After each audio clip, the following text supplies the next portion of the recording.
Force ouvrière tient son congrès au parc floral de Vincennes. Ce syndicat qui revendique plus d'1 million d'adhérents, ce qui en fait le deuxième syndicat français après la CGT, mais devant la CFDT, c'est avant tout un homme, un bonhomme même pourrait-on dire sans être péjoratif. André Bergeron, qu'un récent sondage a classé comme le plus sympathique des responsables syndicaux français. André Bergeron, c'est avant tout le bon sens et la mesure, un syndicalisme qui s'efforce d'être apolitique. Le reportage ce matin de Laurent Carenzo.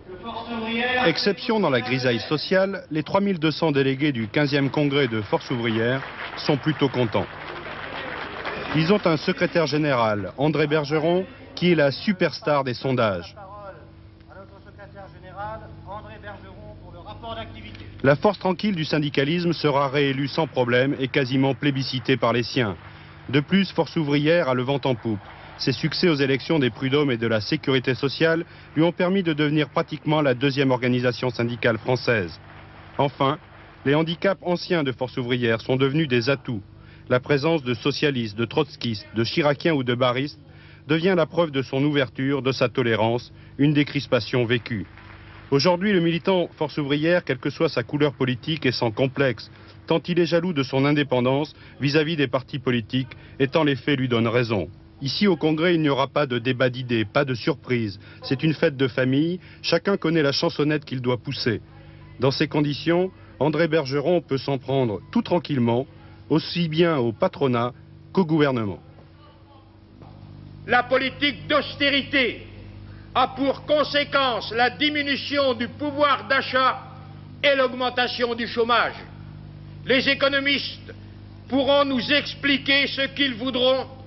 Les deux choses sont liées. Autant nous admettons qu'il n'est sans doute plus possible d'atteindre les niveaux que nous avons connus ces dernières années, autant nous estimons que si le pouvoir de consommation tombe en deçà d'un certain niveau, ce qui est le cas, il en résulte forcément des conséquences sur l'emploi.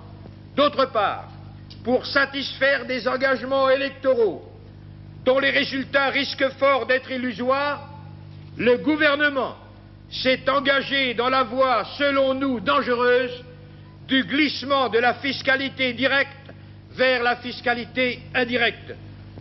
La crise économique a engendré des attaques de toutes sortes contre les avantages acquis au cours des années par le mouvement syndical.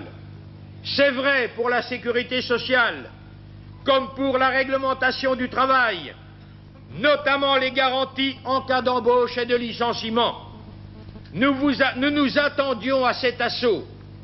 Il y a en effet encore, il y aura toujours des patrons qui chercheront à résoudre les problèmes de leur entreprise en grignotant les conquêtes sociales. Ils ne se rendent pas compte qu'ils risquent tôt ou tard de payer très cher ce qu'ils retireront de ce retour en arrière. André Bergeron entamera vendredi son dernier mandat de secrétaire général de Force ouvrière. 24 ans, un record.